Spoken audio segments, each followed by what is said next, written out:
probably years of waking up early in the morning, getting ready to put on your spikes, going to practice. Imagine that kind of dedication, knowing that there was never going to be fame and fortune in it for you because the sport just never had that kind of investment. Yep. Why would you still keep waking up early to go do that when there were so many other opportunities that you could have had at your disposal?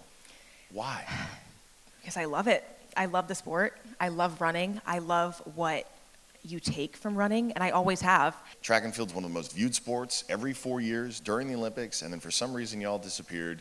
The prize money was not sustainable. I mean, Athlos changed the sport simply by doubling the top prize from $30,000 to $60,000. And it was actually remarkable. And I knew that we would be changing the game, but I didn't think we'd be changing the game that quickly. Coming from an industry like tech, and you know, many of the folks obviously who helped build and start 776 in the first place, who we couldn't do this without, right? We came from that world. You know, in the case of Reddit, one of the proudest moments of my own career was seeing during the Reddit IPO the fact that executive assistants became millionaires. And that's because of equity. And in tech, we take for granted that we want every single person aligned and invested, every single person on the team. We run 776 the same way. Everyone who competes, or everyone who's a part of our Athlos League is gonna be a stakeholder in that way starting next year.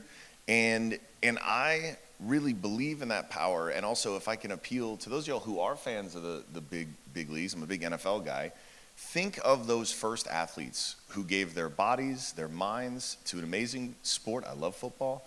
And who didn't get paid much for it, because again, the economics when the NFL started out, when the NBA started out, did not justify the big salaries we see today. And those young men gave so much and really did not see much financial compensation for it. We have a chance now to undo or sort of right some of those earlier wrongs by getting that investment and that alignment from the start. And again, it's not for philanthropy, it's not for charity, it's because the outcomes will be better and will be greater. And it means growing the pie and creating more value for everyone involved. Part of the reason y'all are so compelling for brands, and the reason we've had Toyota, Tiffany & Co., Essentia, Cash App, Instacart, so many amazing folks pull up and say, I want to be a part of this, is also because there is no entitlement.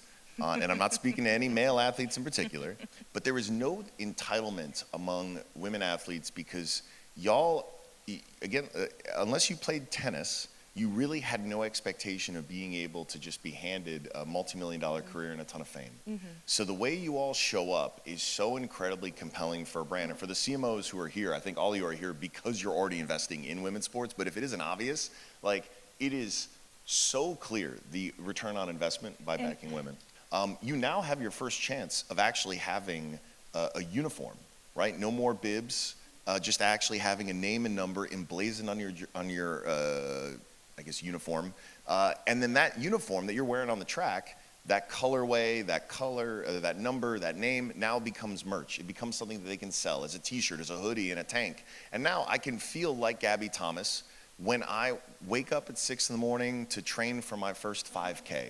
Or I can feel like Gabby Thomas when I put on that hoodie to go for my 100th marathon, right? The culture around running is so massive. And yet y'all as stars, as superstars, have never sold a single jersey. If you know any of these Formula One drivers, you know what a great job they did in editing to make them very compelling personalities. There are some exceptions, don't get me wrong, but these guys are not the most telegenic, best storytellers. And again, no disrespect, they're amazing athletes, the show is phenomenal. Think of what we can do in a league where so many of y'all are already creators.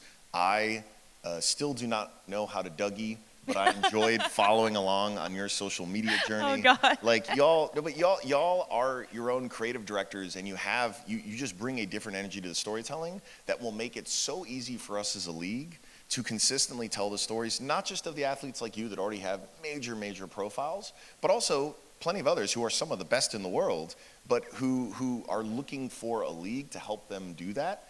And what's exciting to me is you're now seeing a whole world of new brands and partners want to come into this space. If we didn't convince you, in the next 10 years, AI is going to make sure the only entertainment industry left standing is sports with those human authentic stories. And now let's look at the big brands that are already spending money on the men's side of sports.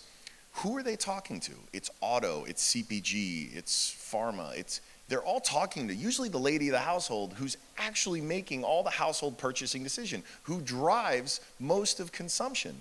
So to me, it seems like this shift has been inevitable. Now it feels like it's very much happening